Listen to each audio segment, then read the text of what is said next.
कि बस हमें हमारे जीवन को जीना है। परमात्मा ने जितना जीवन हम सबको दिया, 80 साल, 9 साल, 70 साल, जो कुछ जीवन परमात्मा ने दिया वो हम खुशी खुशी जीना चाहते हैं, मस्ती से जीना चाहते हैं। एक निर्व्यसनी बनकर हम हमारे जीवन को जीना चाहते हैं, एक अच्छा सुदृढ़ जीवन जीना चाहते हैं। बस ऐसे अपने हृदय से, अपने मन से हमें सबको संकल्प करवाना है। अगर जो मैंने बात बहनों माताओं के सामने रखी, जो भाइयों और वडिलों के सामने रखी, अगर ऐसी कुछ बात होगी तो हम व्यासपीठ से आह्वान कर रहे हैं कि इन बातों को छोड़ना है। अगर नहीं कर रहे हो तो आज संकल्प करवाना है, 2 संकल्प, कि इसके पहले कुछ होगा तो उसको छोड़ने का संकल्प। अगर नहीं कर रहे हो तो आगे भी बस ऐसे ही निष्कलंक जीवन जीने का संकल्प हम सबको करना है। तो आइए मेरे साथ आपको बोलना है, मैं बोलता हूं पीछे पीछे आप सब लोग बोलो। एक प्रतीक है जिसके हाथ में भले ही अक्षत हो ना हो, ये तो प्रतीक है, एक निमित्त हमने बनाया। हे परम कृपालु परमात्मा, हम सभी हरि भक्त आपको समर्पित है। हम पूरी श्रद्धा और विश्वास के साथ आज एक संकल्प ले रहे हैं। हम हमारे जीवन में कभी भी व्यसनों को आने नहीं देंगे, और किसी ने कोशिश की तो भी हम उसको मानने वाले नहीं है। आज इस कथा मंडप में हे भगवान, आपके साक्षी से, संतों के सानिध्य में हम संकल्प ले रहे हैं। एक अच्छा जीवन जीने का संकल्प, निष्कलंक जीवन जीने का संकल्प। हे भगवान, हमें सद्बुद्धि देना, हमें प्रेरणा देना, हम सत्य मार्ग से कहीं भटक न जाए, ऐसी कृपा करना। हे भगवान, आपके उपकारों को हम कभी भी भूलेंगे नहीं। आपकी कृपा को सदैव हमारे ऊपर रखना और हमारा कल्याण करना। आप सबको बहुत बहुत धन्यवाद। और जो अक्षत आपके हाथों में है, वो थाली लेकर सबके हाथों में जो अक्षत पड़ी हुई है, उन थालियों में वो सब भेगी कर लो।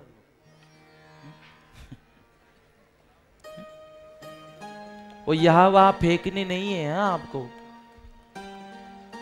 और वो अक्षत मुझे देनी है। सब स्वयं सेवकों को हम कह दे, ये जो इकट्ठा होने वाली अक्षत है ना, ये मुझे देनी है।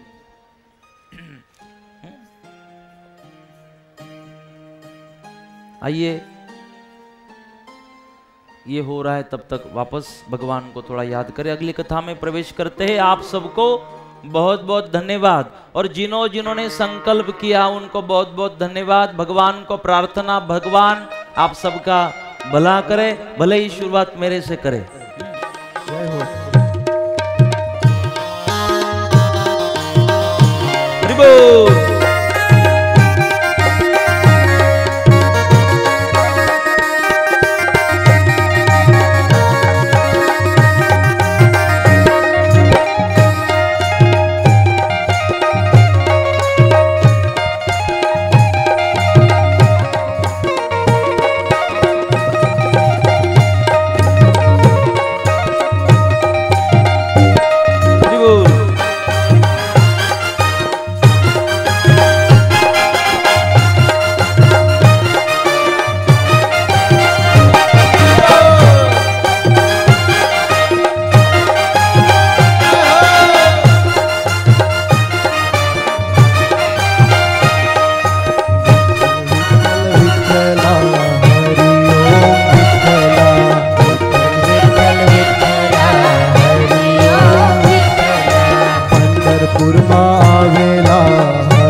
ब्रह्मा માં આવેલા હરિ ઓમ વિઠ્ઠલા ખેડ બ્રહ્મા માં આવેલા હરિ ઓમ બોલો બોલો બોલો વિઠ્ઠલ વિઠ્ઠલ વિઠ્ઠલા હરિ ઓમ વિઠ્ઠલા વિઠ્ઠલ વિઠ્ઠલ વિઠ્ઠલા હરિ ઓમ જય હો।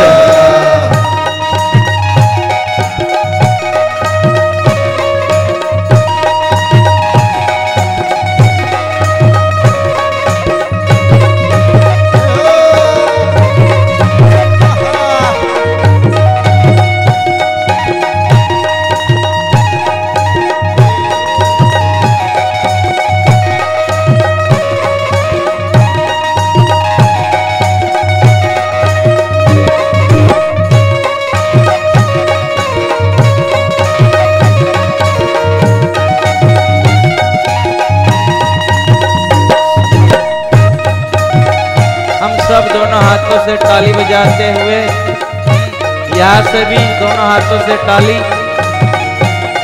और पाछड़ भी, पाछड़ से भी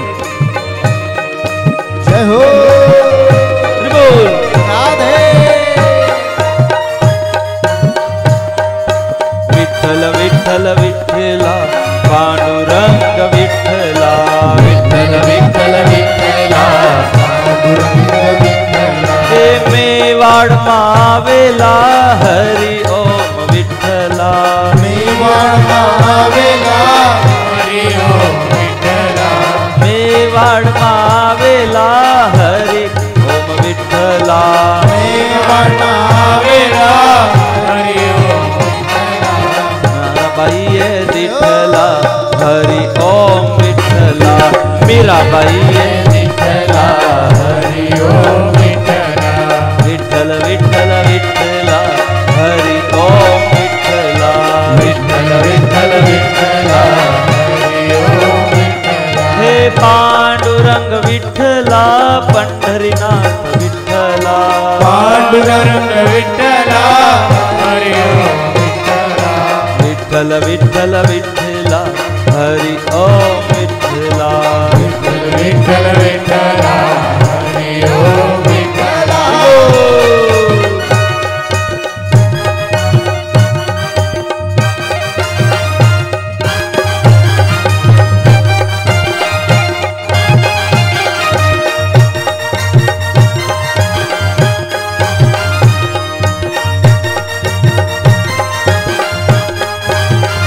जय हो।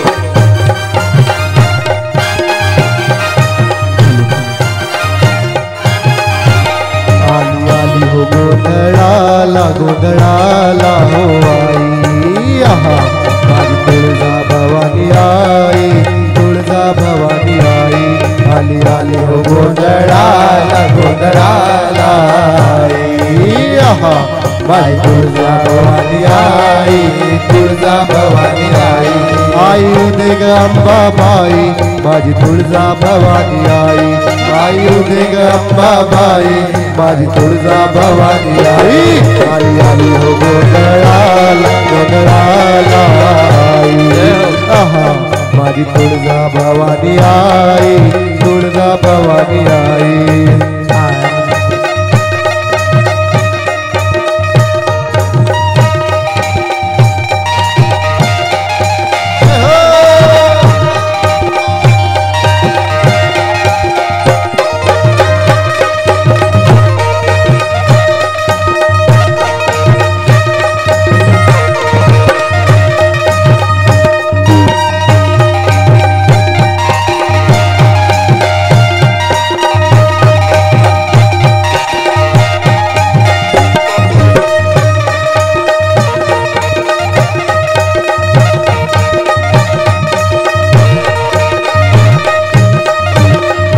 वीरा नाम आवेला हरि ओम विठ्ठला वीरा नाम आवेला हरि ओम विठ्ठला वीरा नाम आवेला हरि ओम विठ्ठला वीरा नाम आवेला हरि ओम विठ्ठला इमाम शहाय विठ्ठला हरि ओम विठ्ठला इमाम शहाय विठ्ठला हरि ओम विठ्ठला विठ्ठल विठ्ठल विठ्ठला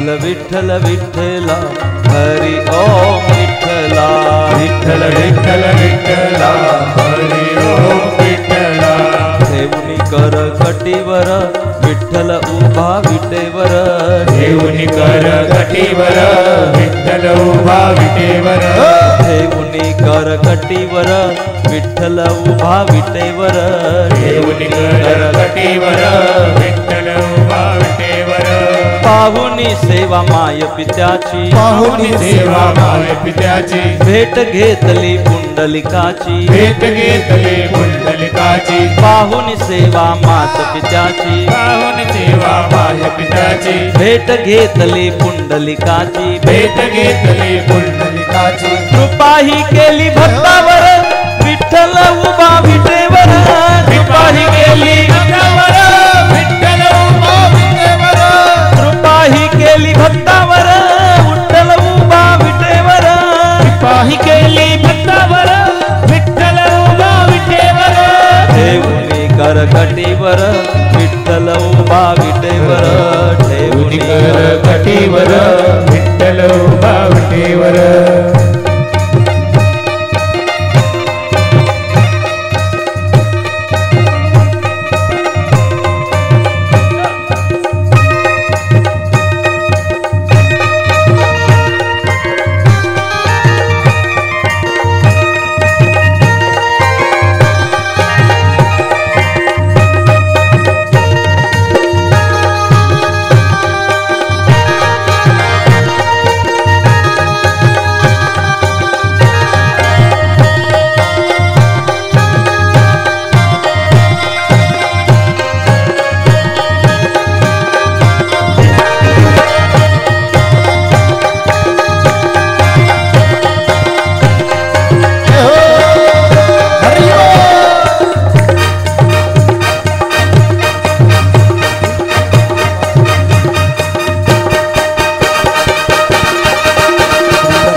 नारायण नारायण नारायण बोलो नारायण नारायण नारायण बोलो नारायण नारायण नारायण जपो नारायण नारायण नारायण जपो नारायण नारायण नारायण बोलो नारायण नारायण नारायण बोलो नारायण नारायण नारायण जपो नारायण नारायण नारायण जपो नारायण नारायण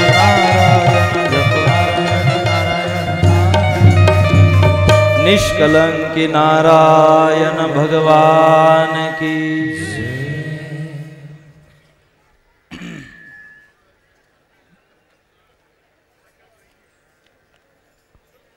दाल जमो भात जमो ऊपर जमो दही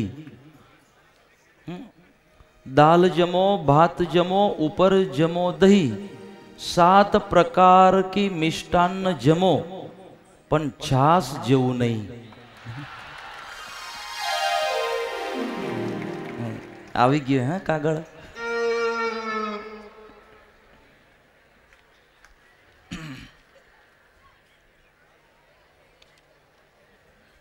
હવે હું થોડા ચેન્જીસ કરું હા હાલશે ને દાલ જમો ભાત જમ્યો ઉપર જમો દही 7 प्रकार की मिष्टान जम्यो पण तमारा जेवा मीठा भक्तो नहीं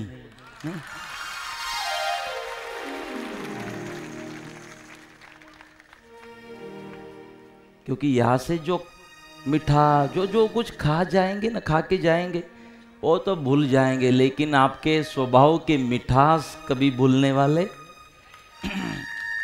नहीं है। इसलिए आप सबको बहुत बहुत धन्यवाद।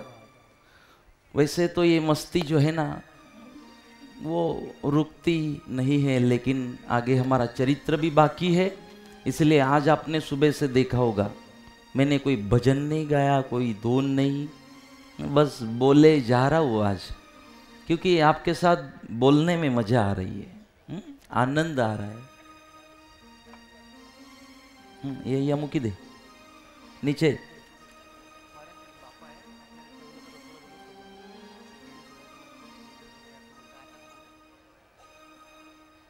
क्या है बापा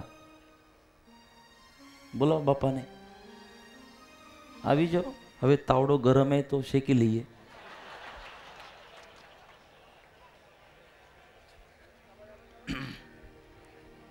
બાપા રસોડામાં સેવામાં હે. બાપા કે હું બીડી પીવું છું. બાપાને બીડી પીવાનું વ્યસન है અને बापा कहते कि मुझे अब उसको छोड़ देना है. तो बापा के लिए ताली हो जाए. और इससे बड़ा नमस्कार क्या हो सकता है बापा. હવે શું બીડી પીતા હતા, હવે નથી પીવી કેમ? હવે ધરાઈ ગઈ. याओ याओ या पोथी को तो चढ़ा दिया, आपको चढ़ा दूं मैं. जिन्होंने छोड़ा होगा ना उनका प्रतिनिधित्व ये कर रहे हैं. और इतनी उम्र में कितना गहरा होगा व्यसन और कितना कठिन होता है तो वो हम समझ सकते हैं. लेकिन इतनी उम्र में बापा ने छोड़ दिया. और बापा आपको बहुत बहुत धन्यवाद और बहुत बहुत आशीर्वाद आपको. आप बैठिए. हल से ने तो बापा को बहुत बहुत धन्यवाद और धन्यवाद आपको भी सबको. देखो ये शायद मैंने पहली बार कथा में ऐसा कुछ संकल्प करवाया. कथा में ये पहली बार हुआ कि हमने इतने सारे युवाओं को एक साथ, मैं तो कहता हूँ ये एक इतिहास होगा. ये इतने युवाओं ने एक निष्कलंक जीवन जीने का संकल्प करवाना, ये आज की बहुत बड़ी बात होगी हमारी. Breaking news. इतने सब युवाओं ने ये संकल्प करवाना. मैंने आज तक किसी कथाओं में ऐसी हिम्मत नहीं की. कर सकता हूँ लेकिन मुझे पता है ये यही जब तक ये चालू रहती ना कथा तब तक लोग ठीक है मानते हैं लेकिन बाद में शुरू हो जाते. इसलिए मैं करवाता नहीं हूं. लेकिन मेरा आपके ऊपर पूरा पूरा भरोसा था. इसीलिए यहां पर हमने ये संकल्प करवाया. आपको बहुत बहुत धन्यवाद. और मैं कहता हूं कि ये कथा की सफलता है. हमारे युवाओं ने संकल्प करवाना अच्छा जीवन जीने के लिए ये कथा की सफलता है. और मैं मानता हूँ सारे स्वयंसेवक, आयोजन समिति और जो भी सब लगे थे इस महोत्सव को सफल बनाने में, उनकी मेहनत आज इस संकल्प से काम आ गई है, सफल हुई है आज के दिन. इसीलिए आप सब युवाओं को बहुत बहुत धन्यवाद. और मैं चाहता हूँ हमारे जो सब युवान हैं ना कि हम आपका सखा बन के जीना चाहते हैं. हम भी खूब कभी भी हमारी जरूरत पड़े ना आपको तो सखा बन के अपना फ्रेंड मानकर हमारे पास जरूर आना. कोई मन में दुविधा रखने की जरूरत नहीं है. जो पूछना चाहो हमें पूछ सकते हो. कभी भी हमें मिल सकते हो. आपकी भावना हमारे पास पहुंचा सकते हो. कुछ भी पूछ सकते हो. महाराज कोई छोकरी नहीं मળી, તમે લગ્ન નથી કર્યું તે તમારામાં કઈ ખોટ છે? શું કારણ હતું?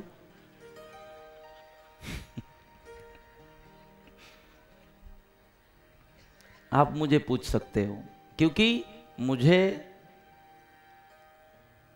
बहुत अपेक्षा है हमारे सब युवाओं से. इसीलिए मैं आप ठीक है वो इसलिए कोई बोलते ना गुरु, अगर गुरु मान के हमारे पास आते ना थोड़ी कठिनाइयाँ जरूर लगती है क्योंकि तब फिर वो दूरी बनाए रखनी पड़ती है आप में मुझ में.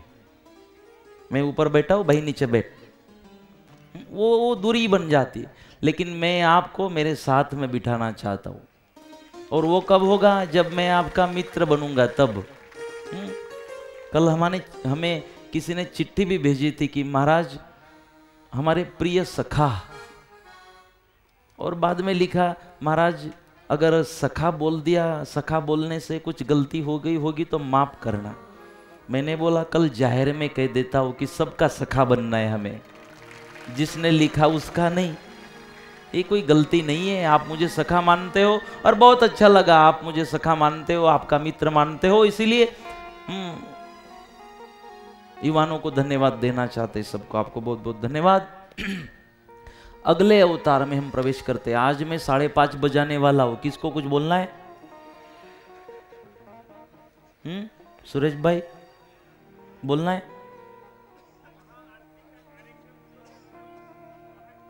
नहीं नहीं, वो नहीं। आज मैं 5:30 बजाने वाला हूं। कल मैं 3 बजे छोड़ दूंगा आपको, लेकिन आज 5:30 बजाऊंगा।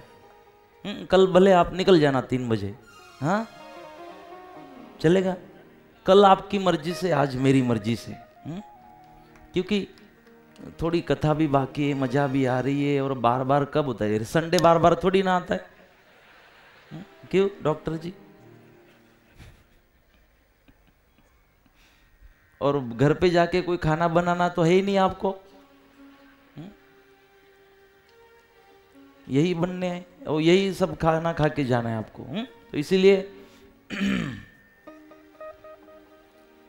और आधा घंटा भी बढ़ भी जाता है तो महाराज थोड़ी ना बोलते हैं कि दक्षिणा बढ़ा दो। फायदा तो आपका है। महाराज भले ना 5:30 बजाते, 6 बजाते, जो मिलना है वो मिलना है महाराज को। तो इसलिए अगले अवतार में हम प्रवेश कर रहे हैं। कथा कहते हैं इस 9वें अवतार की चर्चा बहुत बड़ी है। इस अवतार में और अगले अवतार में आगमवाणी आती है, लेकिन मैं आगमवाणी इस अवतार में आपको नहीं बताऊंगा। अगले अवतार में आगमवाणी को लेते हैं, कलयुग के बारे में। इस अवतार को मैं इतना आसानी से आपके सामने रखना चाहता हूं क्योंकि वो जल्दी पता चलते नहीं है। ये अवतार कार्य बहुत बड़ा है, इसमें समझने जैसा है तो संधि काल में ये अवतार कार्य हुआ, लेकिन इसको समझना बहुत अच्छी बात है, जरूरी है। तो मैं एक आसानी से आपको इस अवतार को समझाने की यहां पर कोशिश कर रहा हूं। ध्यान से इस अवतार को सुनना। जब अर्जुन ने अग्नि दाग दिया कृष्ण भगवान के शरीर को, वहां से अर्जुन निकल गया, लेकिन भगवान का जो शरीर था वो शरीर पूरा जला नहीं। और जैसे अर्जुन ने अग्निदाग दिया, क्योंकि द्वापर युग का प्रभाव था, अग्निदाग दिया, देकर चला गया। जैसे भगवान को अग्निदाग शुरू हुआ, भगवान का अवतार कार्य शुरू हुआ, वहां पर उस एरिया में कलयुग का प्रभाव शुरू हो गया। और कलयुग के प्रभाव शुरू होने के कारण, क्योंकि जहां पवित्रता निकल जाती है तो अपवित्रता शुरू हो जाती है, तो वह कलयुग का वातावरण आया। उस वातावरण से क्या हुआ कि वो जो अग्नि जल रही थी वो बुझ गई, भगवान का शरीर जल नहीं पाया। कुछ गोवाड़ वहां पर आए और उन गोवाड़ों ने देखा अरे किसी का शरीर आधा जला हुआ है, तो उन्होंने शरीर को उठाया और समुद्र में फेंक दिया। शरीर को, जैसे शरीर को समुद्र में फेंका, किसका शरीर था? कृष्ण भगवान का शरीर था। जैसे समुद्र में फेंका तो एक मछली ने भगवान के इस कलेवर को, शरीर को पकड़ा, मरे हुए शरीर को, मृत शरीर को, और मछली ने सोचा कि अब यहां मैं खाना चालू करूं तो ये और भी मछली आएगी, तकलीफ करेगी। तो मछली ने सोचा मैं एकांत में कहा जगह ढूंढ लूं। तो वो घूम रही है उस समुद्र में, जगह को ढूंढ रही है जहां एकांत होगा और अकेले को ये खाने मिलेगा, ऐसी जगह ढूंढ रही है। तो जगह को ढूंढते ढूंढते वो जा रही है जगन्नाथपुरी की ओर, जगन्नाथपुरी की ओर जा रही है। वह जगन्नाथपुरी का नाम पहले था ओडिशा पीठ। जगन्नाथपुरी का नाम क्या था? ओडिशा पीठ। मैं जो हिस्ट्री आपको बता रहा हूं, आप जगन्नाथपुरी अगर गए होंगे तो ठीक, नहीं गए हो, जब जाओगे वहां से जगन्नाथपुरी के हिस्ट्री की किताब खरीदना, उसमें मैं जो कह रहा हूं ना वो पूरा मिलेगा आपको। और वही सब कुछ हमारे सद्गुरुदेव ने इस दशावतार ग्रंथ में इस अवतार के बारे में लिख दिया है। और ये चरित्र जो इन्होंने सद्गुरुदेव ने बताया और जो जगन्नाथपुरी का जो महत्व है वो मिलता जुलता है एकदम। तो वहां ओडिशा पीठ उसका नाम था पहले, अभी भी कोई लोग ओडिशा पीठ कहते हैं उसको, जगन्नाथपुरी को किताब में आता है। थोड़ा चेंज हुआ है नाम ओडिशा पीठ का। कौन सा एरिया कहते हैं उसको? ओडिशा है ना, ओडिशा कहते। तो ओडिशा मतलब ओडिशा का पीठ था, वहां ओडिशा पीठ उसको कहते थे। और वहां का वीरपाल नाम का एक राजा था, वीरपाल। तो वीरपाल के हाथों एक दिन गौ हत्या का पातक हुआ। तो ब्राह्मणों के पास गया, उनको पूछा कि भूल से मेरे हाथों ऐसे हुआ है तो मैं क्या करूं? बोले इसका पातक तो निकलता नहीं है, नामस्मरण भक्ति करो, भगवान प्रकट होकर अगर कह दे, इसका कोई विधि नहीं होती, भगवान कह दे कि माफ कर दिया तो ही होगा। तो बोले क्या करना पड़ेगा? बोले जाप करो। तो वीरपाल राजा ने कहा चलो ठीक बात है। और रात्रि में भी दिन में भी भगवान को याद किए जा रहा था, भगवान प्रसन्न हो जाओ, प्रसन्न हो जाओ। एक दिन सपने में भगवान आए, भगवान ने कहा तुझे पाप से मुक्त होना है ना? बोले हाँ। तो बोले कल सुबह उस समुद्र के पास जाना, वह एक मछली आएगी, मछली के मुख में एक शरीर होगा, उस शरीर को निकाल के लकड़े की पेटी बनाना, उस पेटी में उस शरीर को रख देना और 21 दिनों तक उस पेटी को अपने मंदिर में रखना, बंद, खोलना नहीं। 21 दिनों तक। अगर तू 21 दिनों तक खोलता नहीं है, अखंड दिया जला देना, वहां बैठ के अखंड नामस्मरण चालू रखना। हे वीरपाल, 21 दिन के बाद जब तो उस पेटी को खोलेगा तो वो जो मरा हुआ शरीर है तेरे नामस्मरण की ताकत से जीवंत हो जाएगा, उसमें चैतन्य निर्माण हो जाएगा और उसके दर्शन से फिर तू पाप मुक्त बनेगा। सपने में दृष्टांत हुआ, सुबह जागा, समुद्र के किनारे सैनिक को खड़ा कर दिया, देखा तो सचमुच एक मछली आई, मछली को पकड़ा, उसके शरीर में, उसके मुंह में एक शरीर था, शरीर को पकड़ा, पेटी बनवा के रखी, पेटी में उस शरीर को रखा, मंदिर में रख दिया, अखंड ज्योति जलाई और नामस्मरण करने बैठ गया। भगवान का नामस्मरण किए जा रहा था, नामस्मरण किए जा रहा था। 10 दिन पूरे हुए, 12 दिन पूरे हुए, 15 दिन पूरे हुए। लेकिन अब क्या हुआ? 15 दिन जैसे पूरे होने लगे ना, इसको लगा कि कब मैं उस पेटी को खोलूं, कब मैं दर्शन करूं और कब पाप मुक्त बन जाऊं। तो उसने गलती क्या कर दी? 16वें दिन उस पेटी को खोल दिया। कितने दिनों बाद खोलना था? 21 दिनों के बाद खोलना था। 16वें दिन पेटी को खोल दिया। अब देखा तो वो जो शरीर था, मृत शरीर, उसमें चैतन्य आ चुका था और वो शरीर हल रहा था। उसने सोचा अरे मृत शरीर था, इसमें चैतन्य आ गया। और वो जो शरीर था ना, वो धीरे धीरे उठ खड़ा हुआ। ये तो डर गया क्योंकि दुर्गंध आ रही थी, शरीर से लहू बह रहा था, दुर्गंध आ रही थी, दाग लगे थे पूरे शरीर में। तो राजा तो डर गया, बोले आप हो कौन? बोले मैं जगन्नाथ हूं, जगन्नाथ। बोले जगन्नाथ हो, भगवान हो? बोले ये कौन सा रूप आपका, ये कैसा दुर्गंध आ रही है आपके शरीर से, दाग लगे शरीर को? बोले ये तेरी कृपा है सब। बोले मेरी कृपा कैसे? बोले ऐसे तो 9 महीने लगते पूरा इसको तैयार करने में, मैंने तो बस 21 दिवस बताए थे, तूने 16वें दिन पेटी को खोल दिया। अगर 21 दिन पूरे होने देता तो मेरा जो जला हुआ शरीर, चमड़ी है ना, वो भी वापस आ जाती, मेरा शरीर अच्छा बन जाता। लेकिन तूने 16वें दिन पेटी को खोल दिया। चल कोई बात नहीं, शायद मैंने जो गांधारी का मन दुखाया था ना, ये उसका श्राप होगा, मुझे वो वेदना सहन करनी पड़ेगी, इसके लिए तूने 16वें दिन खोला होगा। चल ये कर्मों की गति है। कैसा भी हो दुर्योधन, लेकिन माँ के हृदय में तो भाव था ना बेटे के प्रति।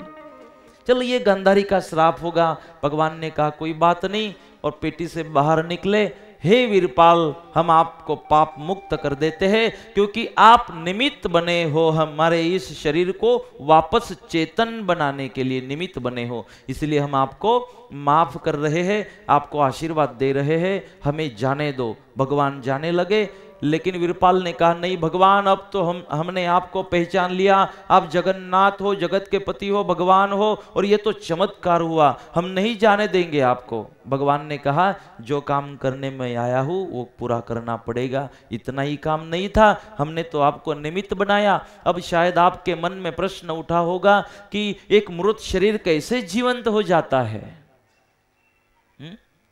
ये कोई अंधश्रद्धा है? ये अंधश्रद्धा नहीं है। वह अखंड ज्योत जल रही थी और वहां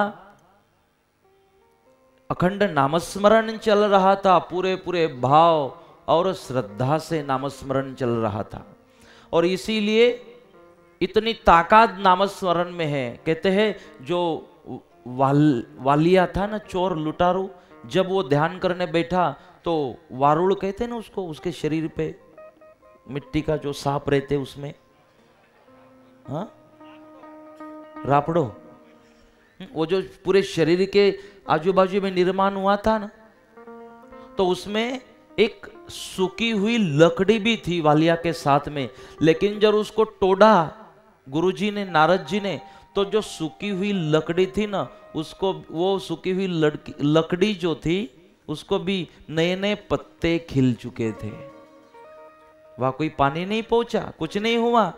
कैसे हुआ? वो सूखी हुई जो लकड़ी थी वो, उसमें भी वापस जीवन आ गया। क्यों? वहां अखंड नामस्मरण चल रहा था, राम राम राम राम राम राम। ये नामस्मरण की ताकत है।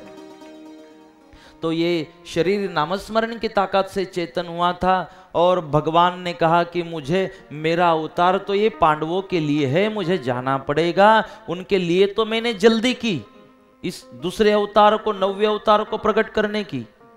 बोले मुझे जाना है, और भगवान वहां से जा रहे हैं। वहां से तो निकले भगवान, लेकिन ये जो वीरपाल था, इसने जो भगवान के दर्शन किए तो कारागिरों को बुलाया और लकड़े की मूर्ति बनवाई भगवान की, लकड़े की, और लकड़े की मूर्ति भी वैसे ही बनवाई जैसे इसने दर्शन किए थे। आज भी आप जाना जगन्नाथपुरी, लकड़े की मूर्ति होती है, और उस लकड़े की मूर्ति को दाग दिखाई जाते हैं शरीर पर। तो वैसी मूर्ति बनवाई और वहां मंदिर बनाकर मंदिर में मूर्ति की स्थापना की, मूर्ति की स्थापना की, और उस मंदिर को नाम दिया जगन्नाथ मंदिर। और तब से ओडिशा पीठ का जगन्नाथपुरी नाम हुआ, तब से जगन्नाथपुरी नाम हुआ, जब से जगन्नाथ भगवान की स्थापना की।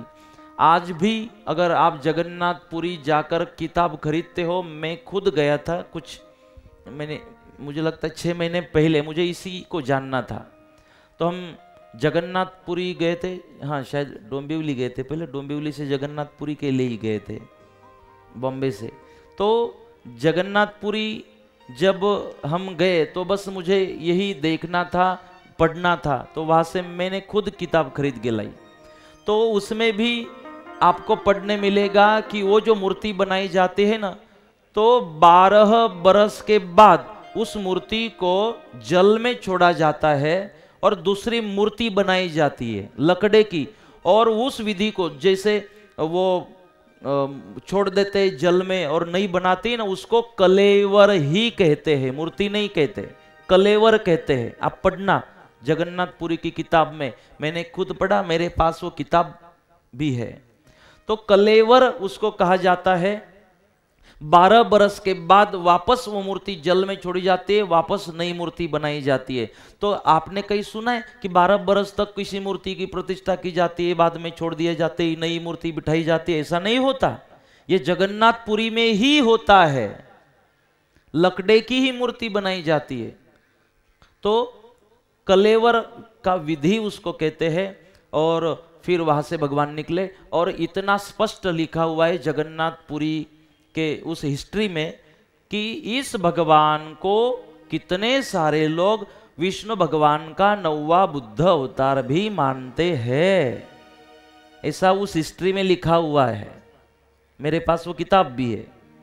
तो इमाम शाह महाराज का कहना है कि हाँ, भगवान विष्णु ने जो अपना 9वां अवतार प्रकट किया वो जगन्नाथपुरी में प्रकट किया, और वो 9वां अवतार है भगवान विष्णु का।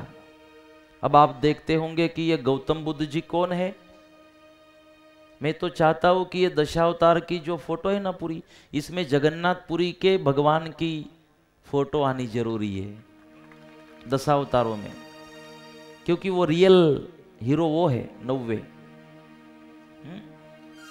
और आप बात करोगे फिर ये गौतम बुद्ध जी कौन है। ये गौतम बुद्ध जी सिद्धार्थ थे, राजा के लड़के थे, और बाद में उन्होंने एक जलती हुई चिता को देखा, एक बूढ़े को देखा। अरे हमारी ऐसी अवस्था होगी शरीर की, चला नहीं जाएगा, आंखों से दिखाई नहीं देगा, कानों से सुनाई नहीं देगा, बोल नहीं पाएंगे, खा नहीं पाएंगे, चल नहीं पाएंगे, ऐसी व्यवस्था होगी। अरे ऐसा शरीर हो जाए उसके पहले कुछ करना पड़ेगा। जाग गए, चिता को देखा, अरे हम इतने शरीर को संभालते हैं, पूरे जीवन को संभालते, बाद में खाक में मिल जाना है, ये जीवन का सत्य है।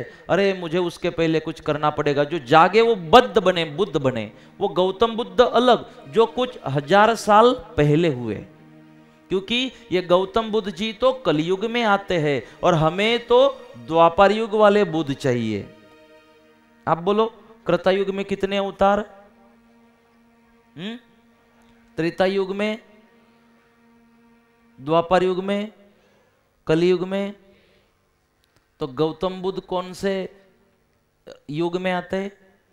कलयुग में। फिर हमको क्या करना पड़ेगा? 4 3 1 2 ऐसा करना पड़ेगा ना। अवतार गौतम बुद्ध जी को हम मानते हैं 9वें अवतार में, तो 4 3 1 2 ऐसा करना पड़ेगा। लेकिन एक गौतम बुद्ध जी जो मैंने आपको जगन्नाथपुरी वाले भगवान बताए, उसके वो अंशावतार है गौतम बुद्ध।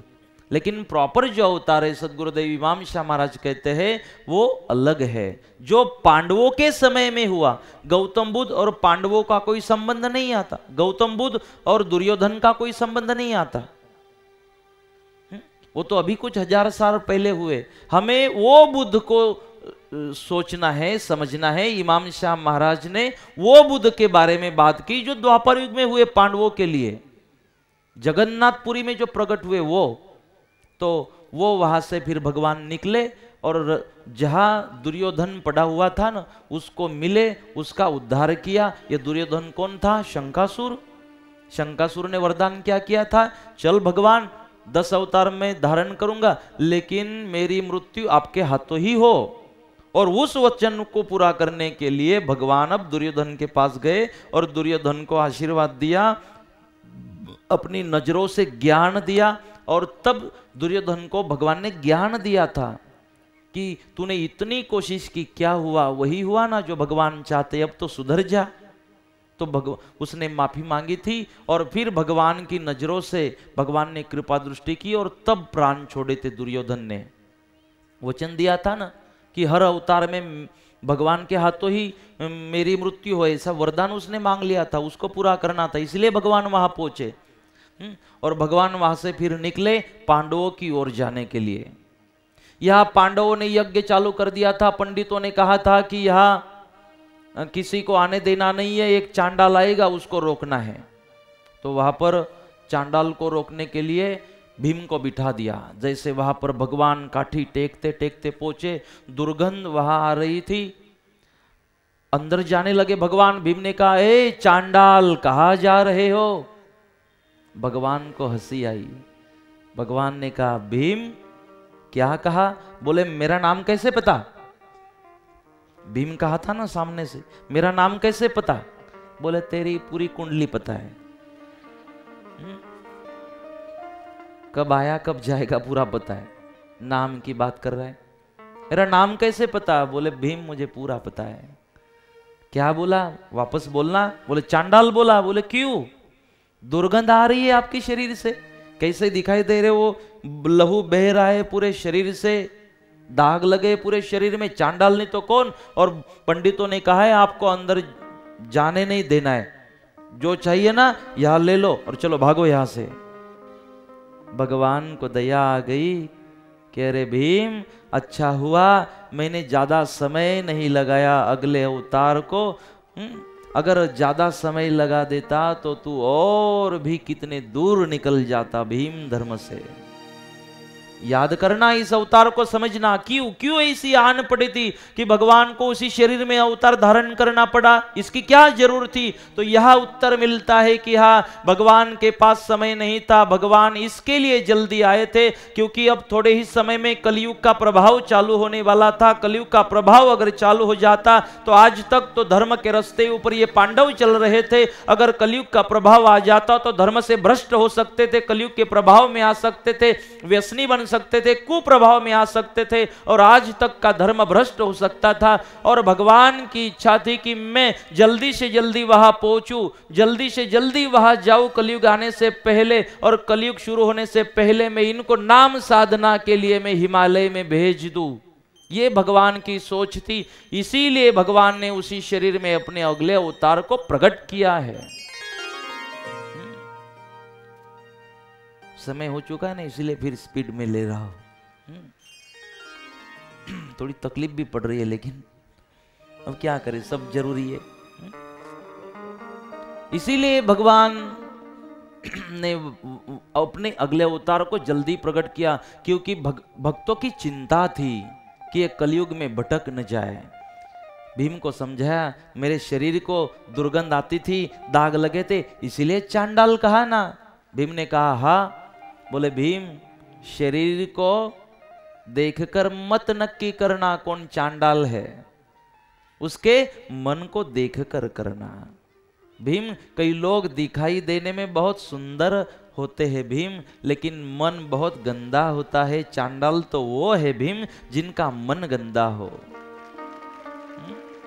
इस शरीर की सुंदरता को मत देखना भीम, इस शरीर की सुंदरता को मत देखना, विचारों को देखना, विचारों को समझना।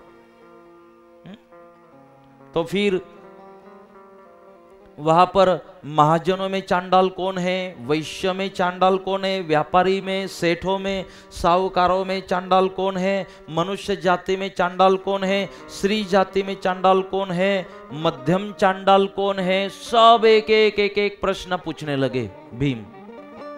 प्रश्नोत्तरी चालू हो गई वहां पर, एक प्रश्न पूछने लग गए कि मनुष्य में, स्त्री में चांडाल कौन। तो भगवान ने उसको सारे प्रश्नों के जवाब दिए, और जवाब देते समय भगवान ने कहा, हे भीम, जो अपने कर्तव्य में कसूर करता है वो हर जीव चांडाल है। जो अपने कर्तव्य को निभाता है, कर्तव्य को प्रामाणिकता से पूरा करता है, किसी को मदद करता है, किसी प्यासे को पानी पिला दे, भूखे को अन्न खिला दे, किसी को मदद कर दे, खुद के लिए नहीं बल्कि औरों के लिए जीने की कोशिश करे भीम, वो उत्तम है। और जो दूसरों के हृदय को तोड़ता है, दूसरों के आंखों के आंसू, आंखों में जो आंसू बहते उसका कारण बनता है, जो तोड़ता है समाज को, जो औरों की गलतियां निकालता है, औरों को बगैर जरूरी बदनाम करता है, ऐसा जो कर्म करता है भीम, उसको चांडाल कहते हैं। किसी के शरीर को देखकर मत नक्की करना, विचारों से नक्की करना भीम। अब भीम को मजा आ रही थी। भीम बोला, भगवान भले ने 5:30 6 बज जाए, लेकिन मजा तो आ रही है। आप टेंशन मत लो, मैं करूंगा बराबर पूरा। ये तो भीम की भगवान की बात चालू थी। भगवान, फिर भीम ने कहा, अरे भाई तेरी आवाज तो कहीं जानी पहचानी लगती है, अब लाइन पे आई गाड़ी। ये आवाज मैंने कहीं सुनी है, ये विचार मैंने कहीं सुने हैं, ये शब्द मुझे याद आ रहे हैं। भगवान ने फिर खुद की पहचान दी कि भीम, मैं वही कृष्ण हूं भीम, और वापस आपके लिए यहाँ पर आया हूँ। तो भगवान ये क्या स्वरूप लेकर आए? भगवान माफ करना, मैंने आपको चांडाल कह दिया भगवान। भगवान ने कहा, कोई बात नहीं, ये तेरी भूल नहीं है, ये तो थोड़ा आप धर्म से दूर जा रहे हो ना, इसीलिए ये भूल आपसे हो गई। कोई बात नहीं भीम, अब पता चला ये तो कृष्ण है। और फिर कारण भी बता दिए भगवान ने, क्यों हम जल्दी आए, क्यों ये दाग कैसे लगे हैं, वीरपाल की कथा बताई, सब कुछ बताया। बोले भगवान ठीक बात है, अब तो हम पांडवों को यहाँ लेकर आते, आप यही रुकना, स्वागत करते आपको अंदर ले जाएंगे। पांडवों के पास गए, पंडितों ने मना किया, पंडितों को कहा आप शांति से बैठ जाओ, कुछ बोलना मत, अब तो हमें भगवान पता चले है, भगवान को मिलना है। तो फिर भी पंडितों ने कहा कि पट्टियां बांध दो आंख के ऊपर और पानी छाटते छाटते वहां जाओ। बोले ठीक है, पट्टियां बांध दी और पवित्र करते करते वहां पर पहुंचे। चांडाल के पास जाना था, जैसे भगवान के पास पहुंचे तो जो पट्टियां बांधी रखी थी वो ऑटोमेटिक टूट गई, निकल गई और उनको दर्शन हुआ। तब पता चला अरे ये तो भगवान है, हमारे मन में भ्रम आ गया था। भगवान से दूर होने के कारण भगवान को अंदर ले गए, सिंहासन पर बिठाया, चरणों में सब पांडव द्रौपदी वहां पर बैठे हैं और भगवान का आवाहन किया, भगवान का पाद प्रक्षालन किया और भगवान को कहा कि आपको भूख लगी होगी। तो भगवान को जो भूखे थे, जिनको भूख लगी थी, ऐसे भूखे एक इंसान को पांडव रोटी खिला रहे हैं, उसके थोड़े कण जो थे अन्न के नीचे पड़े और वहां वो नोड़िया था ही, नोड़िया ने पूरे कण खा लिए और अगले क्षण में आधा जो बन चुका था पूरा सोने का बन गया। और उस नोड़िया ने कहा हे पांडवों, अब पता चला इस कलयुग में सबसे बड़ा याग भूखे को रोटी खिलाना है। इस कलयुग में सबसे बड़ा याग किसी भूखे को अन्न खिलाना है। देखो आप यज्ञ कर रहे थे, कुछ नहीं हुआ, एक भूखे को रोटी खिलाई, थोड़े कण मैंने भी खा लिए तो मैं सोने का बन गया। ये कलयुग में इसका महत्व है। तो वहां पर भगवान के दर्शन किए, भगवान ने फिर कलयुग की आगमवाणी उनको बताई और कहा अब आपको स्वर्गारोहिणी के लिए आपको यहाँ से निकलना पड़ेगा। भीम ने कहा भगवान हमें हिमालय में जब तब के लिए भेजना था तो फिर युद्ध क्यों करवाया? तो भगवान ने कहा कि देखो अगर ये इस अधर्म को जीवंत रख के ध्यान धारणा करने जाते ना तो कुछ मिलने वाला नहीं था। अब आपका कर्तव्य पूरा हो चुका है, अधर्म का विनाश हो चुका है, काम कर्तव्य पूरा हो चुका, कर्म पूरा कर दिया, अब धर्म करो, अब भगवान की पूजा करो, अब जाओ। तो भगवान ने जो जो बातें बताई ना कलयुग की, इतने कांपने लगे पांडवों की, बस भगवान अब तो हमें जाना ही है हिमालय में, इस कलयुग में हम रह नहीं पाएंगे। इतना सब कुछ बताया। तो क्या बताया था भगवान ने ऐसा कलयुग के बारे में भी कि कांपने लगे पांडव, डर गए पांडव और भागे हिमालय में कलयुग से डर कर। तो वो कल हम सुनेंगे कलयुग के बारे में कि जिसके भय से पांडव भी हिमालय में निकल गए। तो आइए अगले एक 10 मिनट के लिए 5:30 का टारगेट रखा है आज, और आरती के साथ 5:30। तो अगले 10 मिनट में बोनस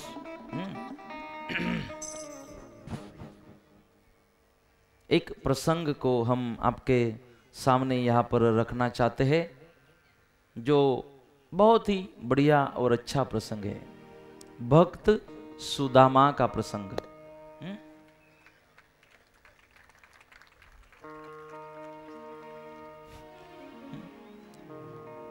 भक्त सुदामा और कृष्ण जी दोनों बचपन के मित्र। सांदीपनी ऋषि के आश्रम में हवे पाछळ શું है तमारू महाराज बैठा है ने आगळ तो घरवाला बोम पाड़े छे, बोलावे छे तो बेसो ने शांति थी।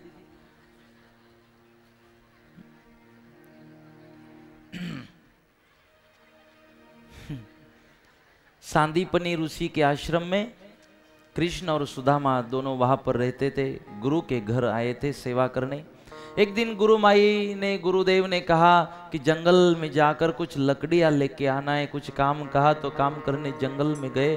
थोड़े कुछ पोहे थे जो सुदाम जी के पास दिए। जब भूख लगे ना सुदाम तो तू भी खाना और कृष्ण को भी देना। बोले ठीक है। और जब जंगल में गए बरसात चालू हो गई, वृष्टि चालू हो गई, बादलों की गर्जना हो रही थी और जोर से बरसात चालू हो गई। बरसात बंद होने का नाम नहीं ले रही है।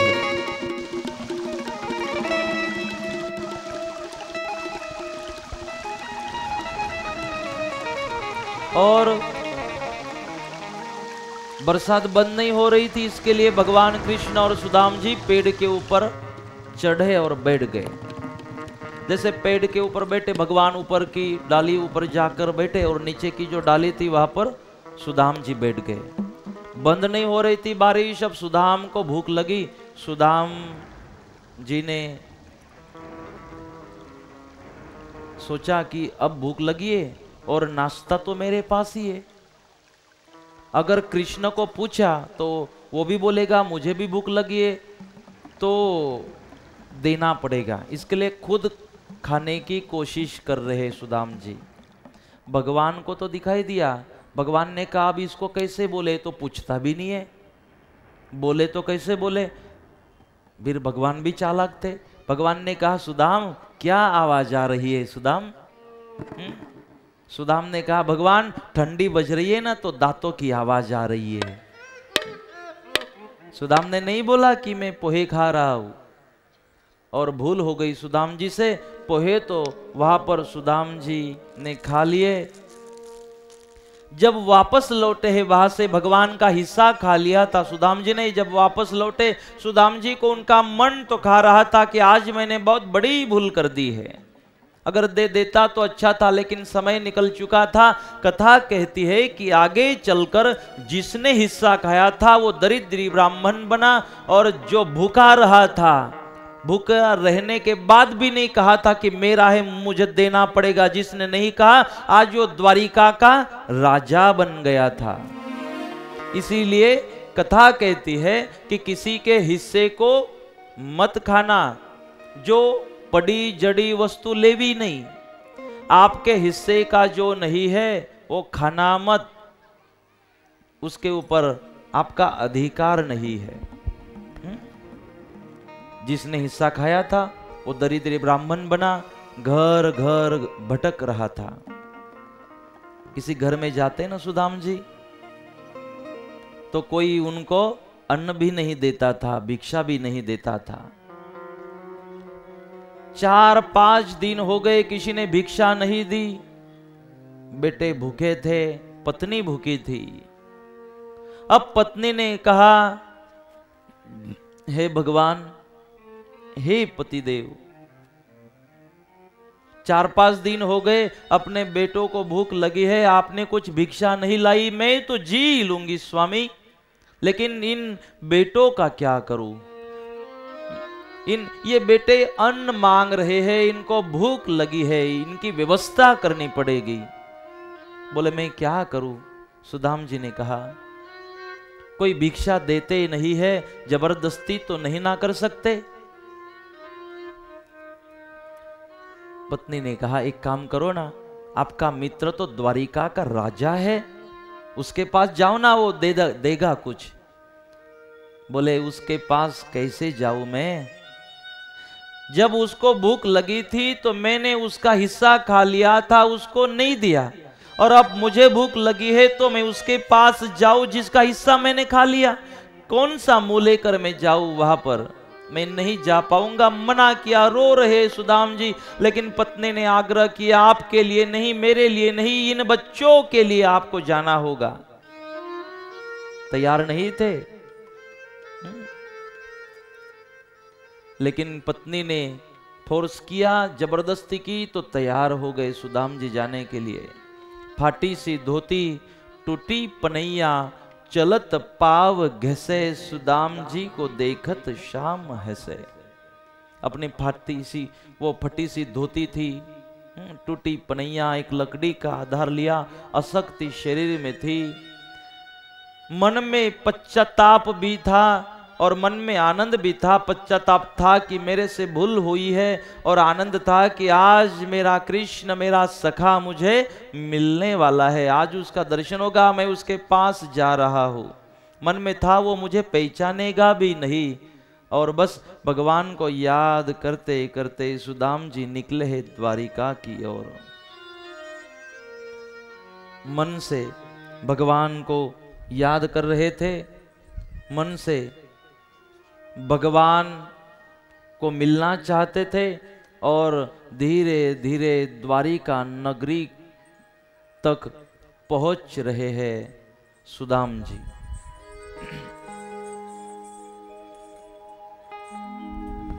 देखो देखो ये गरीबी और गरीबी का ये हाल,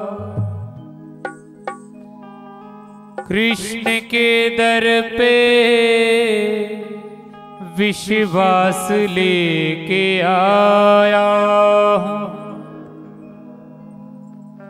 मेरे बचपन का यार है मेरा शाह, इसलिए कुछ आस लेके आया हूँ। अरे द्वारपालो कन्हैया से कह दो, अरे द्वारपालो उस कन्हैया से कह दो, इधर पे सुदामा गरीब आ गया है, इधर पे सुदामा गरीब आ गया है। हाँ भटकते भटकते न जाने कहाँ से, भटकते भटकते न जाने कहाँ से, तुम्हारे महल के करीब आ गया है। हाँ तुम्हारे महल के करीब आ गया है, किधर पे सुदामा करीब आ गया है, किधर पे सुदामा करीब आ गया है।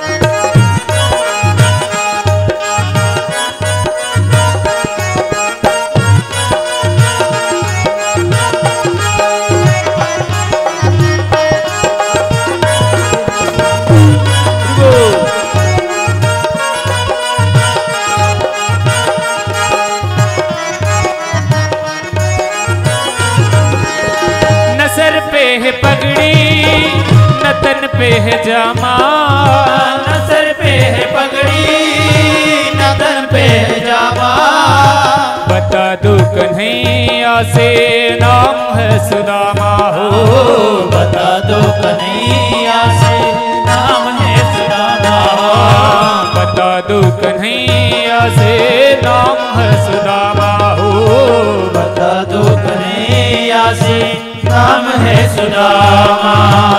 न सर पे है पगड़ी, न तन पे है जामा, बता दो कन्हैया से नाम है सुदामा। ओ न सर पे है पगड़ी, न तन पे है जामा, बता दो कन्हैया से नाम है सुदामा हो, बता दो कन्हैया से नाम है सुदामा।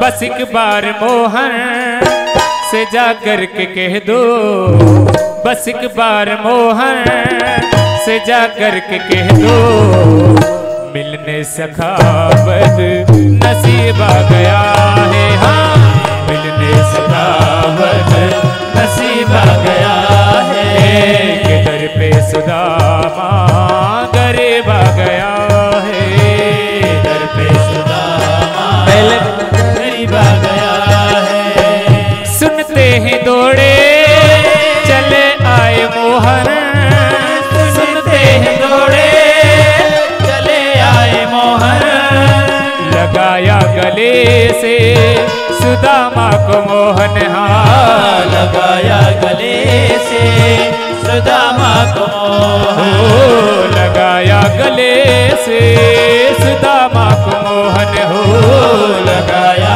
गले से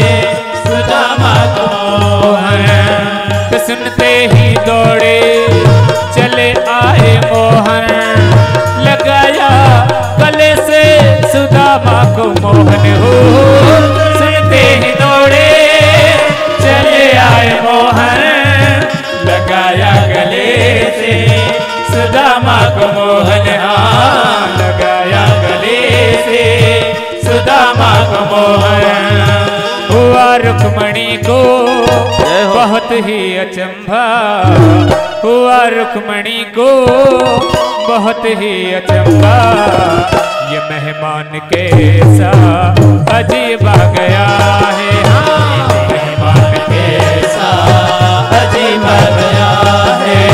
किधर पे सुदामा करीब आ गया है, किधर पे सुदामा करीब आ गया है।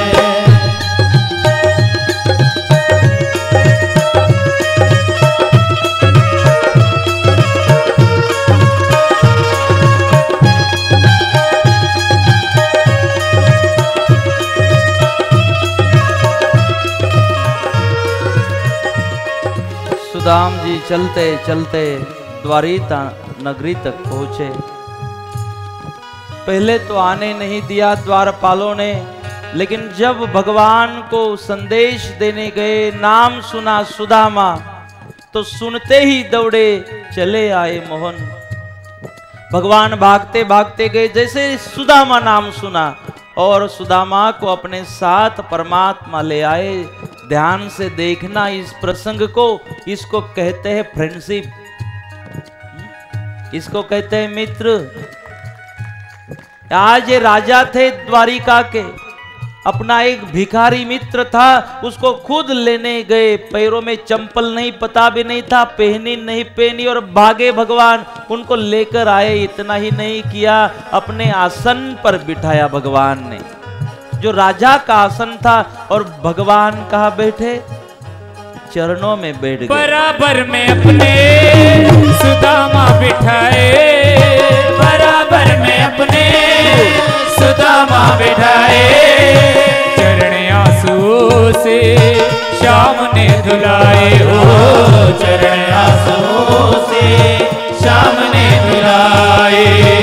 बराबर में अपने सुदामा बैठाए, चरण आंसुओं से श्याम ने धुलाए। ओ बराबर में अपने सुदामा बिठाए, चरण आंसुओं से श्याम ने धुलाए। ओ चरण आंसुओं से श्याम ने धुलाए। न घबराओ प्यारे जरा तुम सुदामा, न घबराओ प्यारे जरा तुम सुदामा। खुशी का समा ये करीब आ गया है, हाँ खुशी का समा ये करीब आ गया है। किधर पे सुदामा करीब आ गया है, हाँ किधर पे सुदामा करीब आ गया है। स्वागत किया, अपने मित्र का आसन पर बिठाया, चरण प्रक्षालन किया, फूलार पहनाया, पूजा की, आरती की, और फटे हुए कपड़े देखे ना तो एक अपना राजवस्त्र भी दे दिया सुदाम जी को। ये है भगवान परम कृपालु परमात्मा। भगवान उनके बगल में बैठ गए। सुदामा कितनी तकलीफ हुई होगी, चलते चलते आप यहाँ तक आए। सुदामा भूख लगी होगी, मेरे मित्र को रुक्मिणी सत्यभामा को बोला पंच पकवान ले आओ। देख सुदामा की दीन दशा,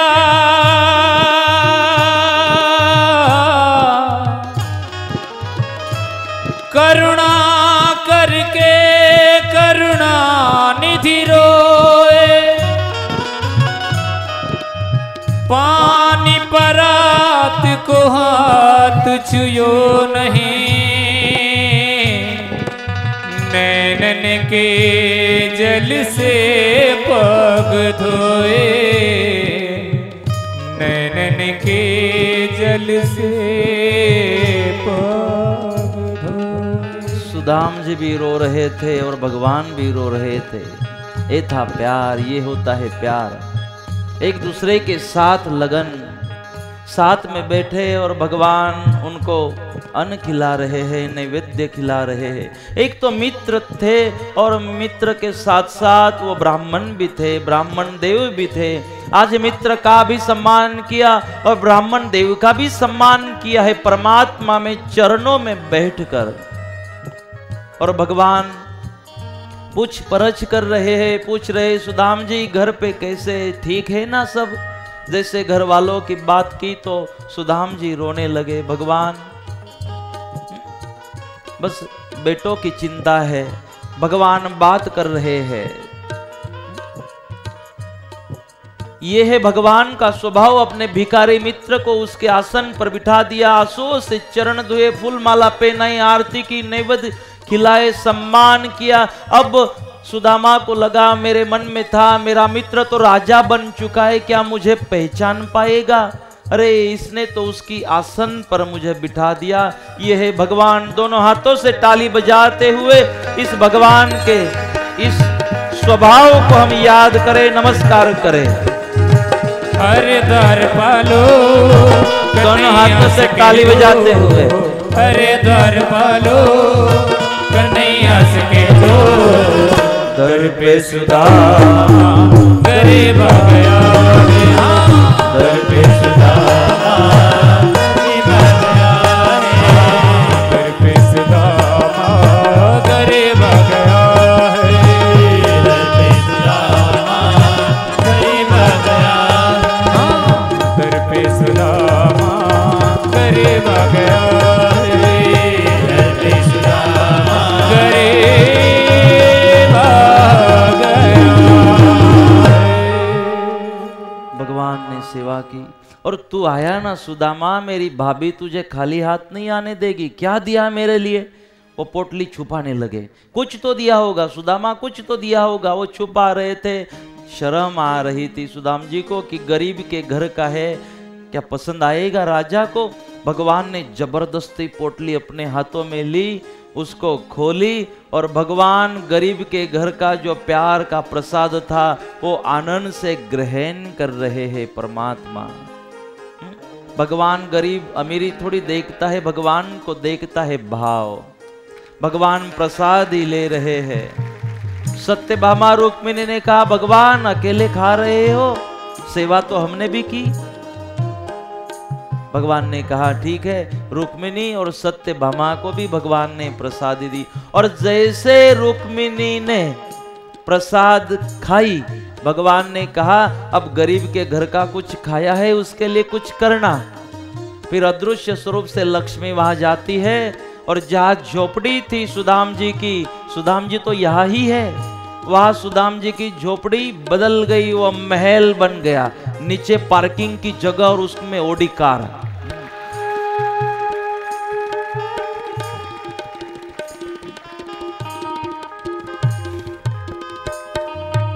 सुदाम जी को पता भी नहीं।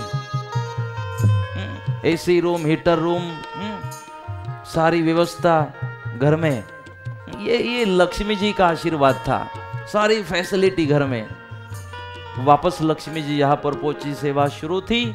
भगवान जी ने पोहे खाए। अब कुछ दिन रहने के बाद सुदाम जी को लगा कि मुझे अब जाना होगा, वापस मुझे जाना है।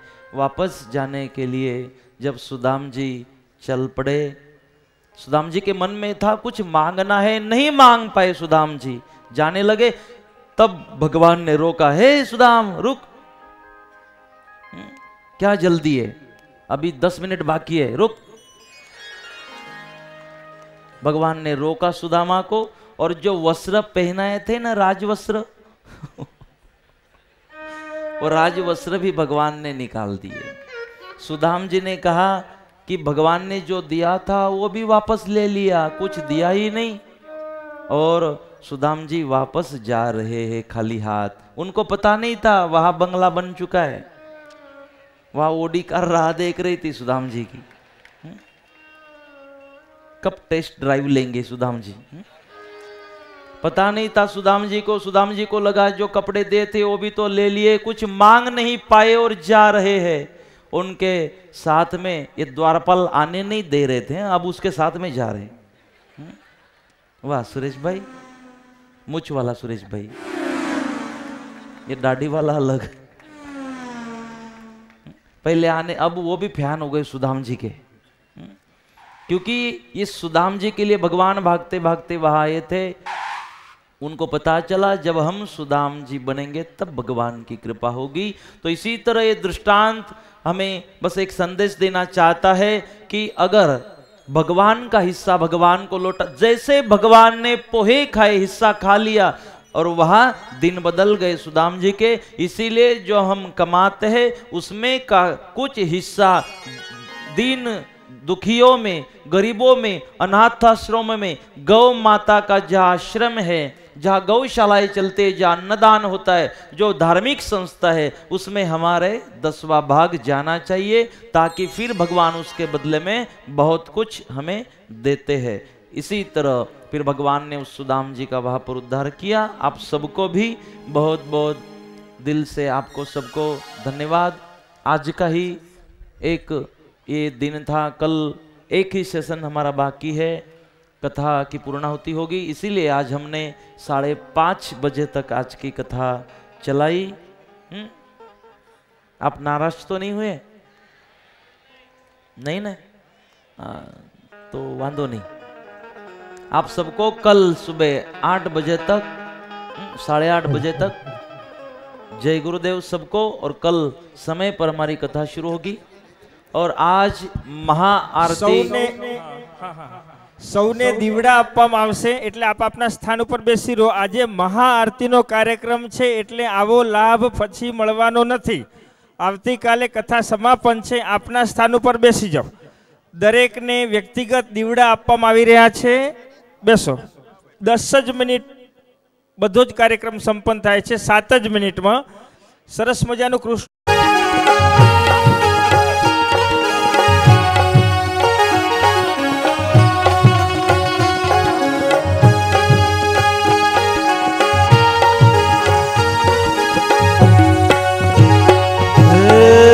अलग धनी आरती ने रूढ़ा चमर ढला छतर ढला चंदन ने केसरना स्वामी जी ने छाटना छंटा अतर ने अबीलना स्वामी जी ने छाटना छंटा। जय जय नकलंकी स्वामी नकलंकी, जय जय नकलंकी हो स्वामी नकलंकी।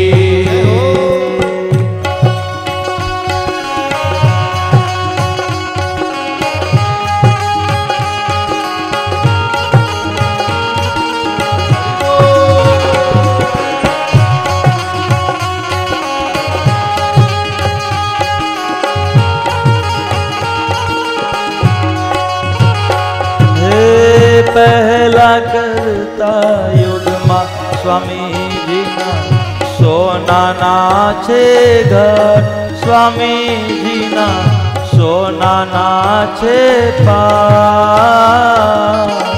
सोना ना सिंहासन बैठा श्री नरसिंह भगवान।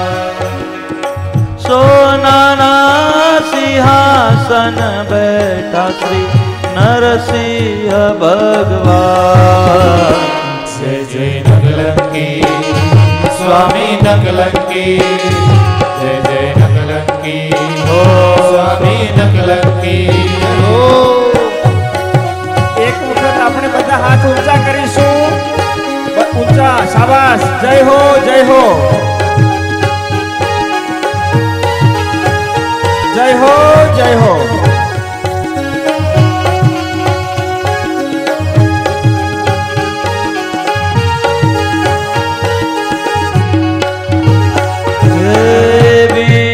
त्रेता युगमा स्वामी जी ना रूपाना छे घर, स्वामी जी ना रूपाना छे पार। रूपाने सिंहासन बैठा श्री रामचंद्र भगवान। रूपाना सिंहासन बैठा श्री रामचंद्र भगवान। जय जय नकलंकी स्वामी नकलंकी जय जय नकलंकी स्वामी नकलंकी हरि बोल जय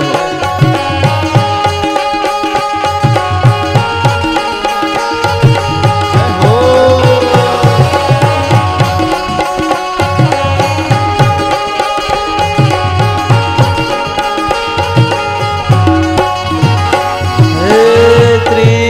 द्वापर युग में स्वामी जी ત્રાંબાના છે ઘટ સ્વામીજીના તાંબાના છે પાર તાંબાને સિંહાસન બેઠા શ્રી કૃષ્ણચંદ્ર ભગવાન તાંબાના સિંહાસન બેઠા શ્રી कृष्णचंद्र भगवान जय जय नकलंकी स्वामी नकलंकी जय जय नकलंकी स्वामी नकलंकी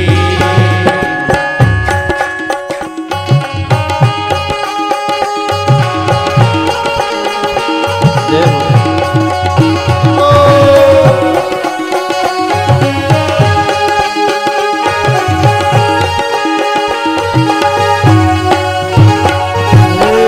चौथा कलियुग में स्वामी जी ना माटी ना छे घट स्वामी जी ना माटी ना छे पार माटी ना सिंहासन बैठा श्री निष्कलंकी भगवान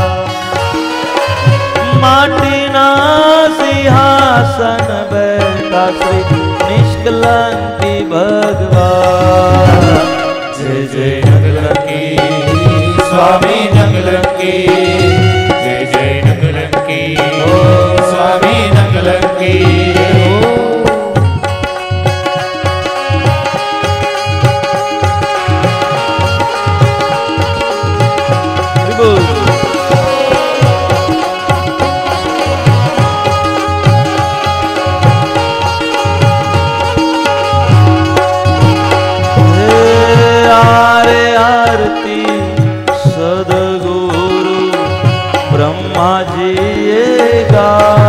सदगुरु ब्रह्मा जी गाय जामुरे द्वीप मा होई रे बधाई जामुरे द्वीप मा होई रे बधाई जय जय नकलंकी स्वामी नकलंकी जय जय नकलंकी स्वामी नकलंकी हे अलग धनी आरती ने रुदा चमर ढळाय स्वामी जी ना छतर ढळाय चंदन ने केसर ना स्वामी जी ने छाट ना छंटा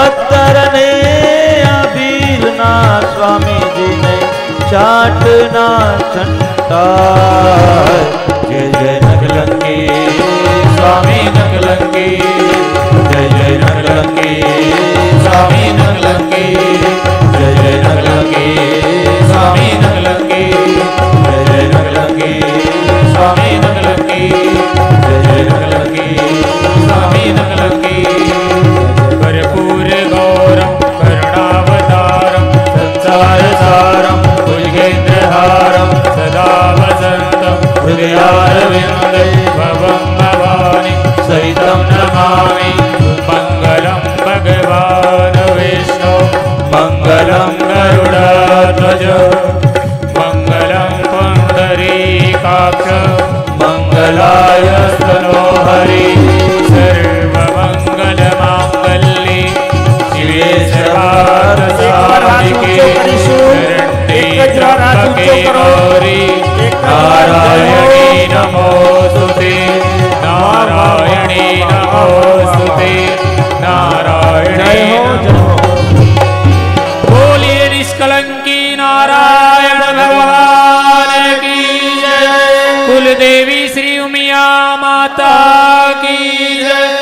सतगुरुदेव भगवान की जय। बहुत बहुत बढ़िया चित्र दिख रहा है यहाँ से, बहुत। आप यहाँ आओगे ना तो मजा आएगी। महाराज श्री आ आरती हमें एमने आपी दिए, घरे ज लई जाए। आ छे ने आरती ने ओलवीने खिस्साમાં મૂકી દો। એ આપણે ઘરે લઈને પછી પ્રગટાવવાની છે, દીવડા પ્રગટાવવાના છે। कल निष्कलंक नारायण भगवान की झांकी, बहुत ही सुंदर झांकी कल हमें यहाँ देखने मिलेगी। वापस यहाँ कल 8:30 बजे हम सबको पहुँचना है। आप सबको बहुत बहुत धन्यवाद, और जिसको ये महाआरती का प्लान आया उनको भी बहुत बहुत धन्यवाद। विनू भाई डॉक्टर के लिए ताली हो जाए एक बार।